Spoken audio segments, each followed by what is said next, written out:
Hello मेरे प्यारे से दोस्तों, जैसा कि हमने पिछले एपिसोड में देखा था कि लॉन्ग जिंग यू ने अपने थ्रोन को समन कर लिया था और वो अपनी जाइंट सी जजमेंट सॉर्ड से सीधा ही डीमन गॉड के ऊपर अटैक कर देते हैं। एक ही अटैक में डीमन गॉड यहाँ पे मारा जाता है और चारों ही तरफ सन्नाटा सा छा जाता है। मेरे प्यारे दोस्तों, इस एपिसोड को स्टार्ट करने से पहले मैं अपने व्यूवर्स और जिन प्यारे भाइयों ने मेरी पिछली वीडियो पे कमेंट किया है, मैं उन सभी प्यारे भाइयों को तहे दिल से धन्यवाद कहना चाहता हूँ। साथ में मेरे प्यारे से नए व्यूवर्स, आप भी इसी तरीके से कमेंट कर सकते हैं। मैं आपके कमेंट का स्क्रीनशॉट लेके अपनी नेक्स्ट वीडियो में उसे शो ज़रूर करूँगा। साथ में मेरे प्यारे से दोस्तों, वीडियो अच्छी लगी हो तो प्लीज़ अपने दोस्तों के साथ शेयर करके हमें सपोर्ट करिएगा। अब बिना देर किए इस एपिसोड को हम स्टार्ट करते हैं। इस एपिसोड की स्टार्टिंग में ह्यूमंस जब ये देखते हैं कि उनका temple master Long Jing Yu इस फाइट को जीत चुका है और उसने डीमन गॉड को हरा दिया है, तो उन सभी लोगों की खुशी का ठिकाना नहीं होता है। वहीं पे हम साइनर के ग्रैंडफादर को देखते हैं जो कि अपने सामने मौजूद उस पोर्टल को देख के कहते हैं कि मुझे यहाँ पे अजीब सी फीलिंग आ रही है, ज़रूर यहाँ पे कुछ ना कुछ गड़बड़ है। उनका इतना ही कहना था। यहाँ पे बैटल अरीना के अंदर चारों ही तरफ पर्पल फॉग फैलने लगता है और वहाँ से आवाज़ आती है कि लॉन्ग जिंग यू, आज मैं तुम्हें अंधकार की शक्ति का नमूना दिखाऊंगा। अब ये सुन करके लॉन्ग जिंग यू के होश उड़ जाते हैं कि आखिर यहाँ पे क्या हो रहा है। वहीं पे वो पर्पल फॉग उन चारों ही बैटल फील्ड में फैल चुका था, स्टार रेलम के अंदर मौजूद, जहाँ पे मैजिक हॉल के लॉर्ड ने अपने चारों ही तरफ स्पिरिचुअल बैरियर बना लिया था, मगर अदर कल्टीवेटर ऐसा नहीं कर पाते हैं और वो सब के सब इस ऑरा के चपेट में आकर के मारे जाते हैं। और वहीं पे मैजिक हॉल के लॉर्ड इस मिस्टीरियस से ऑरा को देख करके एकदम दंग हो चुके थे। और वहीं पे ह्यूमन टेरिटरी के कल्टीवेटर्स जिस पोर्टल से इस बैटल को देख रहे थे, वो पोर्टल तक इस पर्पल ऑरा की वजह से डिस्टर्ब हो जाता है और वो व्यू दिखना बंद हो जाता है। और वहीं पे हमें साफ साफ लॉन्ग जिंग यू के चेहरे पे घबराहट नजर आ रही होती है। अब इस पर्पल ऑरा को देख करके डीमन प्रिंस बाओ कहता है कि आखिर डीमन गॉड आना के पास अंधकार की शक्ति कैसे आ सकती है। स्टार डीमन गॉड, ये पॉसिबल कैसे है। तभी वहाँ पे स्टार डीमन गॉड कहता है कि इस समय हम लोग स्टार रेलम के अंदर मौजूद हैं और यहाँ पे एक डार्केस्ट फॉरबिडन एरिया है और उसी डार्केस्ट फॉरबिडन एरिया से डीमन गॉड आना इस डार्क पावर को, यानी कि अंधकार की शक्ति को डिवोर कर रहा है। और आना की ये जो डार्केस्ट पावर है, ये इतनी ज़्यादा ख़तरनाक है कि वो आसपास में मौजूद सारी ही चीज़ों को डिस्ट्रॉय करने की एबिलिटी रखती है। ये सुनकर के डीमन प्रिंस कहता है कि आखिर आप कहना क्या चाहते हैं, ये पॉसिबल कैसे हो सकता है। तभी वहाँ पे स्टार डीमन गॉड कहता है कि आना को हमारे लॉर्ड उसे अंधकार से ही ले करके आए थे, वो असल में अंधकार का बेटा है। तभी हम वहाँ पे आना डीमन गॉड का न्यू लुक देखते हैं जो कि पूरी ही तरीके से ब्लडी डीमन गॉड में ट्रांसफॉर्म हो चुका था। जहाँ पे स्टार डीमन गॉड कहता है कि अगर यहाँ पे आना की बॉडी डिस्ट्रॉय हो जाती है तो वो खुद को फिर से रीबॉर्न कर सकता है और वो पहले से भी ज़्यादा पावरफुल हो करके वापस लौटेगा। तभी वहाँ पे डीमन गॉड आना कहता है लॉन्ग जिंग यू से कि तुम्हें पता है, इमोशन, लव, हेट और डिज़ायर ह्यूमंस को बहुत कमज़ोर करते हैं। अगर तुम भी इसे कट ऑफ कर देते हो तो तुम भी मेरी तरह पावरफुल हो जाओगे। ये कहने के साथ वो आसमान में जाकर के अपनी स्पिरिचुअल पावर को रिलीज करता है। सिर्फ इस डीमन गॉड आना की स्पिरिचुअल पावर को सेंस करके मिस्टर लॉन्ग एकदम हिल चुके थे। उन्हें समझ में नहीं आता है कि आखिर ये कैसी शक्ति है जिसे मेरा थ्रोन यहाँ पे काबू ही नहीं कर पा रहा है। आखिर ये मिस्टीरियस सी पावर क्या है। वहीं पे हम डीमन गॉड आना को देखते हैं जो कि हंसते हुए मिस्टर लॉन्ग को देख रहा होता है। तभी वहां पे मिस्टर लॉन्ग जिंग यू अपने थ्रोन से उठते हैं और सीधा ही अपनी स्वॉर्ड को लेकर के डीमन गॉड आना के ऊपर अटैक करने के लिए चले जाते हैं। मगर जैसे ही वो डीमन गॉड के ऊपर अटैक करते अपने स्वॉर्ड से, डीमन गॉड आना सिर्फ अपनी 2 फिंगर से उनकी स्वॉर्ड को ही पकड़ लेता है और कहता है कि मैंने कहा ना लॉन्ग, तुम्हें और पावरफुल होना होगा। ये कहने के साथ वो वहां से तुरंत मिस्टर लॉन्ग को पीछे फेंक देता है। तभी मिस्टर लॉन्ग पीछे जाकर के वहां पे जजमेंट सॉर्ड स्लैश अटैक समन करते हैं और एक काफ़ी powerful slash attack demon God आना के ऊपर कर देते हैं। तभी वहां पे डीमन गॉड आना कहता है कि जब तक इस दुनिया में अंधकार की शक्ति है तब तक मैं मर नहीं सकता हूँ। मैं मरूंगा और फिर से रिवाइव हो जाऊंगा। मैं फिर से लाख गुना ज़्यादा पावरफुल होकर के वापस लौटूंगा मिस्टर लॉन्ग। ये कहने के साथ वो multiple spiritual attack mister long K slash attack के ऊपर करके उसे डिस्ट्रॉय कर देता है, जहाँ पे डीमन गॉड का अटैक सीधे ही जाके हिट करता है मिस्टर लॉन्ग के ऊपर, जो कि खुद वो छटक के अपने ही थ्रोन से जाके टकराते हैं और ज़मीन पे धमाक से गिरते हैं, जहाँ पे हम देखते हैं कि मिस्टर लॉन्ग जिंग यू अपने स्वॉर्ड के सहारे वहाँ पे खुद को बड़ी मुश्किल से उठाते हैं। उन्हें समझ में नहीं आता है कि आखिर यहाँ पे क्या हो रहा है। तभी वहाँ पे डीमन गॉड आना कहता है कि लॉन्ग जिंग यू, तुम यहाँ पे पूरी ही तरीके से क्वालिफाई हो अल्टीमेट रैलम को अचीव करने में, अल्टीमेट पावर को अचीव करने में। इसलिए मैं तुम्हें तुम्हारे सवालों के कुछ जवाब देना चाहता हूँ। ये कहने के साथ वो कहता है कि जब तुमने इस थ्रोन को हासिल किया था तो तुमने कसम खाई थी कि तुम इस दुनिया से डीमंस के एक एक खून के कतरे को ख़त्म कर दोगे। मगर मैं तुम्हें बता दूं कि तुम इस दुनिया में सबसे ज़्यादा जिससे प्यार करते हो, जिस पर्सन से प्यार करते हो, उस पर्सन के बॉडी के अंदर असल में डीमन का खून मौजूद है। डीमन गॉड आना की बात को सुन करके वहाँ पे मिस्टर लॉन्ग को अपनी वाइफ का ख्याल आता है, क्योंकि वो अपनी लाइफ में सबसे ज़्यादा अगर किसी को चाहते हैं तो अपनी बीवी को। वो भड़कते हुए वहाँ पे खड़े होते हैं और अपनी स्वॉर्ड को तानते हुए कहते हैं कि आखिर तुम यहाँ पे क्या कह रहे हो, तुम्हारा दिमाग तो सही है। इतना ही कहना था, उनका ही थ्रोन यहाँ पे उनकी स्वॉर्ड को अपनी जंजीरों से कैप्चर करने लगता है और उसे सीधा ही उनके सामने ज़मीन में गाड़ देता है। ये देख करके यहाँ पे मिस्टर लॉन्ग के होश उड़ चुके थे, मगर तभी वहाँ पे डीमन गॉड आना अपने कदम आगे बढ़ाते हुए कहता है कि देखा, मैं सच बोल रहा था और अगर मैं गलत बोलता तो तुमने जो कसम खाई थी अपने थ्रोन को हासिल करने के लिए, तो आखिर तुम्हारा ही थ्रोन, तुम्हारी स्वॉर्ड को तुमसे क्यों छीनता। ये सुनकर के वहाँ पे मिस्टर लॉन्ग अपनी स्वॉर्ड को निकालने की कोशिश करते हैं, मगर वो उसे निकाल नहीं पा रहे थे। तभी वहाँ पे डीमन गॉड कहता है कि अपने दिल के अंदर मौजूद उस प्यार को मिटा दो जो कि तुम्हें रोक रहा है अल्टीमेट रैलम की पावर को अचीव करने से। अब यहाँ पे डीमन गॉड की बात को सुन करके मिस्टर लॉन्ग को पास्ट की बात याद आती है, जहाँ पे उनकी वाइफ यूनर ने उनसे कहा था कि जिंग यू, यहाँ पे तुम्हें पता है मैं तुम्हें क्यों अवॉइड करती हूँ। इसका एक बहुत बड़ा रीज़न है, मगर मैं उस रीज़न को तुम्हें बताने से डरती हूँ। वहीं पे फिर डीमन गॉड आना की आवाज़ आती है कि मिस्टर लॉन्ग, अपने इमोशन को कट कर दो और तुम मेरी तरह अजय बन सकते हो, तुम मेरी तरह पावरफुल बन सकते हो, तुम मेरी तरह जिसको चाहो इस पूरे वर्ल्ड में मार सकते हो, कोई भी तुम्हारा रास्ता नहीं रोकेगा। ये कहने के साथ वो अपनी स्वॉर्ड को आसमान में लहराते हुए अपनी पावर को रिलीज करता है और कहता है कि लॉन्ग जिंग यू, मेरी बात को मानो, तुम अल्टीमेट रैलम को ऐसे ही अचीव कर लोगे।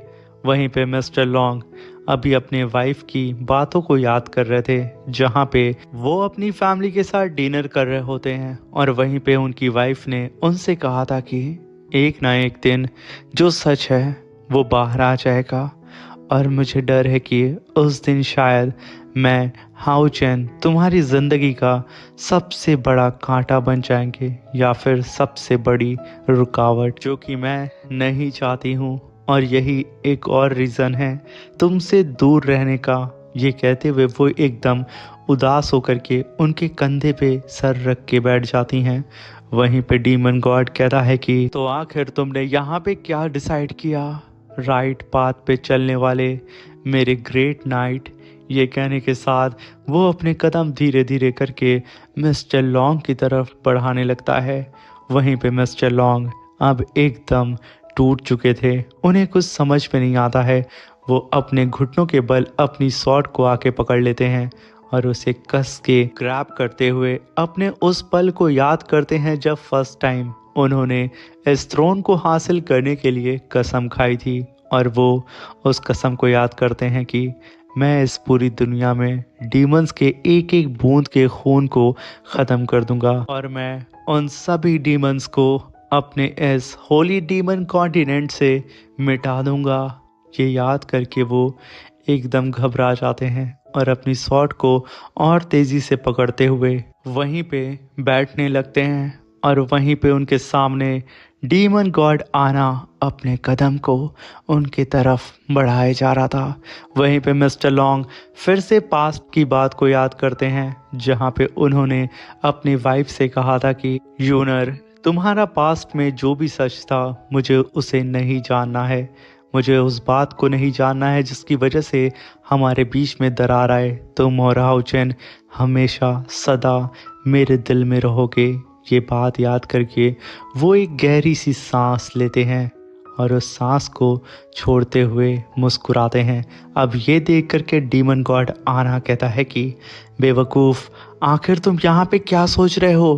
तभी वहाँ पे मिस्टर लॉन्ग जिंगयू अपनी शॉट को कस के बाहर निकालते हुए कहते हैं कि मैं यहाँ पे अपने थ्रोन को त्यागता हूँ। मैं यहाँ पे अपने परिवार के लिए अपनी सारी पावर को त्यागता हूँ क्योंकि मैंने अपनी कसम को तोड़ा है। मैं अपने परिवार को नहीं छोड़ सकता हूँ, इसलिए मैं लॉन्ग जिंगयू जिसने अपनी कसम को तोड़ा है, मैं हर एक पनिशमेंट को एक्सेप्ट करता हूँ। ये देख करके वहाँ पे डीमन गॉड कहता है कि बेवकूफ़, रुक जाओ, आखिर तुम ये क्या कर रहे हो। मगर वहाँ पे मिस्टर लॉन्ग जिंगयू ने अपनी शॉट को जंजीरों से आज़ाद कर लिया था और वो सीना तान करके डीमन गॉड के सामने खड़े थे। वहीं पे डीमन गॉड आना उसे ऐसा करता हुआ देख के उसके ऊपर काफ़ी ज़्यादा चिल्ला रहा होता है। यहाँ पे इस डीमन गॉड आना को देख करके ऐसा लग रहा होता है कि ये दोनों अपोनेंट नहीं बल्कि एक दूसरे के साथ ही हैं। तभी वहाँ पे मिस्टर लॉन्ग जिंगयू जो कि अपने पूरे थ्रोन को त्याग चुके थे, उनका थ्रोन वहाँ से डिसअपियर हो जाता है और उनकी जजमेंट स्वॉर्ड जो कि उनके हाथ में थी उसे भी वो वहाँ पे छोड़ देते हैं, जो कि सीधा ही ज़मीन की तरफ बढ़ते हुए वहाँ से गायब हो जाती है। और मिस्टर लॉन्ग जिंगयू का थ्रोन सीधा ही उनके टेंपल में अपीयर हो जाता है। और जैसे ही उनके नाइट टेंपल में उनका थ्रोन आया था, सारे ही सोल्जर उस थ्रोन को देख करके समझ जाते हैं कि टेंपल मास्टर लॉन्ग जिंगयू ने अपनी कसम को तोड़ दिया है, उनका थ्रोन वापस आ चुका है। आखिर उन्होंने ऐसा क्यों किया, वो इस समय डेथ अरीना के अंदर मौजूद हैं। ये कह करके सब के सब वहाँ पे घबराने लगते हैं। सारे ह्यूमंस की अब हालत ख़राब हो जाती है क्योंकि यहाँ पे वो लोग अपने एक और पावरफुल मास्टर को खोना नहीं चाह रहे होते हैं। और वहीं पे मिस्टर लॉन्ग जिंगयू के चेहरे पे ज़रा सा भी पछतावा नहीं होता है। बस एक जगह खड़े होकर के लॉन्ग हाउचेन अपनी वाइफ दोनों को ही याद कर रहे होते हैं और उन लोगों के साथ बिताए हुए हर हसीन पल को सिर्फ वहाँ पे खड़े होकर के उस लम्हों को जी रहे होते हैं। और वहीं पे डीमन गॉड आना उन्हें बुरा भला बोल रहा होता है कि आखिर तुमने इस दुनिया की सबसे ज़्यादा पावरफुल स्ट्रॉन्गेस्ट स्वॉर्ड को तुमने ऐसे क्यों जाने दे दिया। ये कहने के साथ वो अपनी पावर को रिलीज़ करके एक डेडली पोर्टल को अपीयर करता है जिसके अंदर से कई सारी सोल्स बाहर निकलती हैं, सीधा ही मिस्टर लॉन्ग जिंगयू के ऊपर अटैक करने के लिए। अब ये नज़ारा देख करके वहाँ पे डीमन प्रिंस बाऊ सीधा ही स्टार डीमन गॉड से कहता है कि जल्द से जल्द इस पोर्टल को सही करें कि आखिर यहाँ पे ह्यूमंस को भी तो पता चले कि आखिर उनका जो डिवाइन सील नाइट था वो आखिर कैसे हमारे डीमन गॉड आना के हाथों से मरा है। वहीं पे स्टार डीमन गॉड ने उन सारे ही पोर्टल्स को सही कर दिया था। अब सारे ह्यूमंस ये देख पा रहे होते हैं कि उनका जो टेंपल मास्टर लिंग जिंग यू था उसने यहाँ पे अपने थ्रोन को त्याग दिया था। और उन सब की निराशा को देख करके डीमन प्रिंस की खुशी का ठिकाना नहीं होता है। वहीं पे लॉन्ग हॉचन की मॉम रोए जा रही होती है और वहीं पे लॉन्ग हॉचन की ग्रैंडपा कहते हैं कि लॉन्ग जिंग यू, आखिर तुमने ये क्या कर दिया? तुमने अपनी कसम क्यों तोड़ दी? तुमने अपने थ्रोन को क्यों त्याग दिया? आखिर तुम अब कैसे इस डीमन गॉड आना को हराओगे? आखिर तुम इस डेथ बैटल से कैसे जिंदा बच के वापस आओगे? वो एकदम निराश हो चुके थे। वहीं पे सारे ह्यूमंस भी एकदम टूट चुके थे। मगर तभी वहाँ पे मिस्टर लॉन्ग जिंग यू कहते हैं कि मैं लॉन्ग जिंग यू एक डिवाइन सील नाइट होने से पहले एक नाइट था। ये कहने के साथ वो अपनी नॉर्मल सी सॉर्ड को समन करते हैं और अपने परिवार को याद करते हुए कहते हैं कि जब हम नाइट बनते हैं तो हम सबसे पहले कसम खाते हैं कि हम जिनसे प्यार करते हैं उन्हें हम प्रोटेक्ट करेंगे, उनके खातिर हम सब कुछ त्याग देंगे। और अब जब बात आ चुकी है जिनसे मैं प्यार करता हूँ उनके खातिर सब कुछ त्यागने की, तो मैं डिवाइन सील थ्रोन को भी त्यागने से पीछे नहीं हटूंगा। ये कहने के साथ वो एक गहरी सांस लेते हैं और कहते हैं कि मैं यहाँ पे एज अ नाइट फाइट करूँगा, मैं पीछे नहीं हटूंगा। वहीं पे वो अपने बेटे को याद करते हैं। यहाँ पे लॉन्ग हॉचन शॉर्ट प्रैक्टिस कर रहा होता है और लगभग उसने 3000 टाइम शॉर्ट को स्विंग किया होता है, मगर वो अपने फादर की तरह एक मूव नहीं कर पा रहा था। और तभी लॉन्ग जिंगयू ने उस लकड़ी की तलवार को अपने हाथ में लेते हुए लॉन्ग हॉचन से कहते हैं कि बच्चे, इस टेक्निक का नाम है प्योर वाइट ब्लेड। ये कहने के साथ हम सीन प्रेजेंट में भी देखते हैं जहाँ पे मिस्टर लॉन्ग जिंग यू इसी टेक्निक को परफॉर्म कर रहे होते हैं और अपने परिवार को याद करते हुए कहते हैं कि ये pure white blade slash attack एक नॉर्मल नाइट टेक्निक है, मगर जब इसके अंदर हमारे परिवार की हमारी फीलिंग ऐड हो जाती है तो ये दुश्मनों के ऊपर कहर बन के टूटता है। ये कहने के साथ वो काफ़ी पावरफुल स्लैश अटैक अपने सामने मौजूद कई सारे सोल्स के ऊपर कर देते हैं और जैसे ही pure white blade slash attack उन सारी ही डिमोनिक सोल्स के ऊपर जाके हिट करता है, वो सारी ही सोल वहाँ पे डिस्ट्रॉय हो जाती हैं और वो स्लैश अटैक सीधे ही जा कर के डीमन गॉड आना को हिट करता है। वहाँ पे एक काफ़ी खतरनाक ब्लास्ट होता है और वहाँ पे डीमन गॉड आना पूरी ही तरीके से इरेज हो चुका था, वो यहाँ पे मर जाता है। वहीं पे लॉन्ग हॉचन के ग्रैंडपा कहते हैं कि बच्चे जिंगयू, तुम फाइनली समझ चुके हो कि डिवाइन सील थ्रोन एक नाइट की रियल पावर नहीं है, बल्कि एक नाइट की रियल पावर उसकी खुद की स्वॉर्ड है, जो पावर उसके दिल से निकलती है और उसके स्वॉर्ड तक जाती है। जो विल पावर उसकी फैमिली से उसे मिलती है, असली नाइट की पावर यही होती है जिसे तुमने आज प्रूव कर दिया है। वहीं पे सारे ह्यूमंस खुश हो चुके थे अपने टेंपल मास्टर लॉन्ग जिंगयू को जीतता हुआ देख करके। इन सभी लोगों का खुशी का ठिकाना नहीं होता है, मगर यहाँ पे एक शख्स सबसे ज़्यादा दुखी था, डीमन प्रिंस बाउ। वो स्टार डीमन गॉड से कहता है कि आखिर ये कैसे पॉसिबल हो सकता है? डीमन गॉड आना अंधकार का बेटा था, तो आखिर वो कैसे हार सकता है? ये आखिर कैसे हुआ? तभी वहाँ पे स्टार डीमन गॉड अपनी कैलकुलेशन करता है फिंगर्स पे और कहता है कि ये सिचुएशन बड़ी ही क्रिटिकल है और मुझे ऐसा लग रहा है कि इस स्टार डोमेन के अंदर जो डार्केस्ट फॉरबिडन एरिया है उसके अंदर कोई घुस गया है और आखिर ये कौन है इसके बारे में तो मैं भी गेस नहीं कर पा रहा हूँ। अब ये सुनकर के डीमन प्रिंस बाउ कहता है कि वो और कौन होगा? वो कमीना लॉन्ग हाउचेन ही होगा जो कि इस स्टार रालम के अंदर मौजूद है। तभी हम यहाँ पे 30 मिनट के बाद का सीन देखते हैं, अभी से जहाँ पे लॉन्ग हाउचेन उसी स्टार रैलम के सबसे डार्केस्ट एरिया में खड़ा था, जहाँ पे लॉन्ग हाउचेन को सेकंड इटर्नल हीरो सीनियर ये वू शैंग की ब्रेथ फील हो रही थी और उनकी लोकेशन उसे यहीं पे मिल रही थी। इसलिए लॉन्ग हाउचेन अपने सामने मौजूद उस डार्केस्ट फॉरबिडन एरिया के अंदर सीधा ही जंप लगा देता है। वो यहाँ पे देखना चाह रहा होता है कि आखिर यहाँ पे किस तरीके की पावर मौजूद है। इसी के साथ ये शानदार सा एपिसोड यहाँ पे ख़त्म होता है। Thank you for watching. Bye bye, take care.